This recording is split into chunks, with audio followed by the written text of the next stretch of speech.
सारा को भी मना लो कि मेरी आदत से वो शादी करते। अरे नहीं नहीं, ये तो मेरी भतीजी है सारा। तुम तुमने बाबा को मना लिया रक्षी की शादी के लिए। तुम प्लीज मम्मा और अम्मी तो क्या इसको। सारा ज़ारा जी जानता हूँ मैं।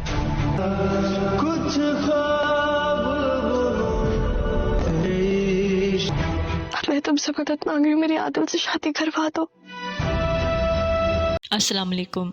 बल आखिर सारा रो पड़ती है ज़ारा के सामने और कहती है कि जैसे रक्षी का तुमने मुनव्वर के साथ रिश्ता करवाया था, वैसे ही अम्मी अब्बू से कहकर मेरा आदिल से रिश्ता करवा दो। वो इस बात से बेखबर है कि ज़ारा भी आदिल से ही मोहब्बत करती है और आदिल भी ज़ारा से मोहब्बत करता है। और सारा वो तो बचपन से आदिल को चाहती थी। उसे जब लगता है कि दाल नहीं गलने वाली तो वो लेती है ज़ारा से मदद और ज़ारा के आगे रो पड़ती है और ज़ारा उसकी बात सुनकर हैरान रह जाती है।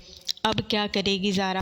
क्या वो अपनी मोहब्बत की कुर्बानी दे देगी? क्या वो अपने वालिदैन को मना लेगी? क्योंकि उसका वालिद ने भी सारा से ही उसका रिश्ता तय कर दिया होता है आदिल का, मगर उसका वालिद भी बेखबर होता है कि ज़ारा भी आदिल से मोहब्बत करती है। आगे क्या होने वाला है? क्या ज़ारा की माँ भी मान जाएगी?